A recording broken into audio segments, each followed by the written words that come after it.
to see and listen at the same time, something specific, right? I think so. I think a lot of energy is missing from music, you know. These days, imagination, maybe? well, not imagination. I think, you know, these days bands are not bands. I mean, look at this room, four walls. There used to be a time when bands got into a room together, 4 or 5 guys, and they're making music together. Nowadays, you've got one asshole here in this country behind his laptop, composing, sending the files to that asshole on the other end. I mean, I guess that's one way of creating, but it's actually a job. It's not a it's not.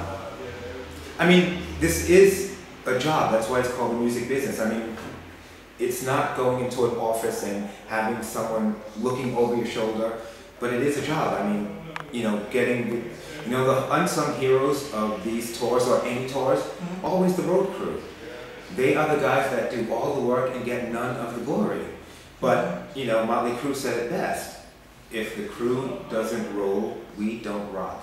And it's true. Yeah, of the course. crews, the guys on the stage building the production, the bus drivers getting the band safely from point A to point B. These are the guys that no one ever talks about. But these are but these are the true stars of the show. Yeah. Because if they don't do their shit, the band can't go on and play. Yeah, of course. So we have to give a shout out to all crews everywhere. Yeah. That's what we're here for right now. Yeah. I mean, I'm part of the crew. You're an important part of the crew, like you're their friend. Yeah. You're not their boss or something. Right. My way of tour managing is a lot different than other people's way of tour managing. I look at some people and I have what I call rock star crew.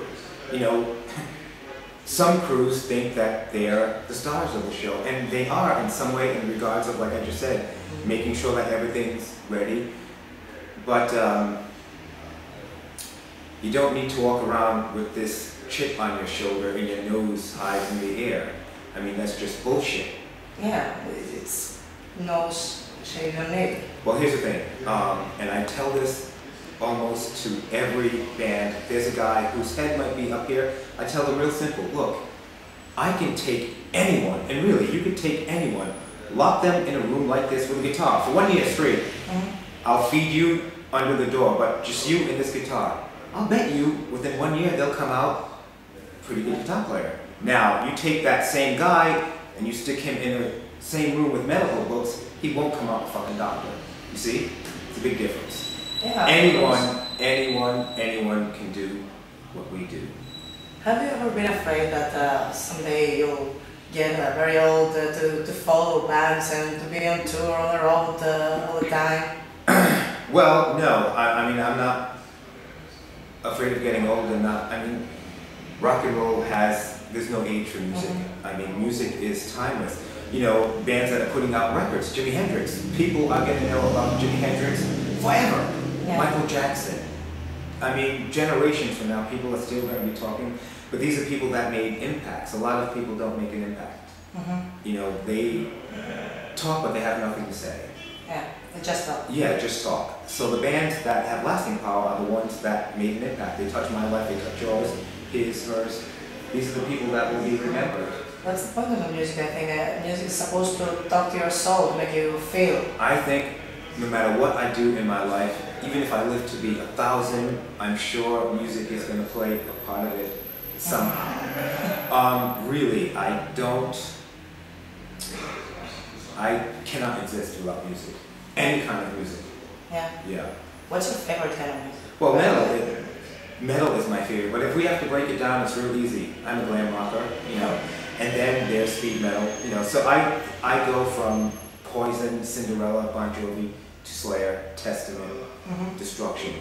Yeah. Two totally different forms of music, but both, or even Britney Spears and Missy Elliott, Black Eyed Peas, all different forms of music, but all that touch me in one way or another. Yeah, but you're also an open-minded person, because nowadays a lot of people would say that I cannot listen to that band because it's power metal or black metal or death metal. I only listen to heavy. Yeah, there's a lot of that, and you know, I can understand that, but I think a lot of that has to do with, it's a growing process. I mean, a person Mm-hmm. doesn't think at 28 the same way they did when they were 18. So it's just a matter of what travels you've taken in your life and what you absorb, what you don't absorb. But yeah, I mean, there are people like that. I'm sure I was like that at one time Yeah. during the course of my life, but no, not so much right now. I just think, you know, scientists like to tell you that the one universal language is mathematics. And that's true. But I'm an American guy that speaks English. If I go to the Middle East or somewhere where someone doesn't speak English and I've got a guitar in my hand and I start riffing, they're going to jump in and play a solo, but we didn't exchange any words, but it fits. Music does that.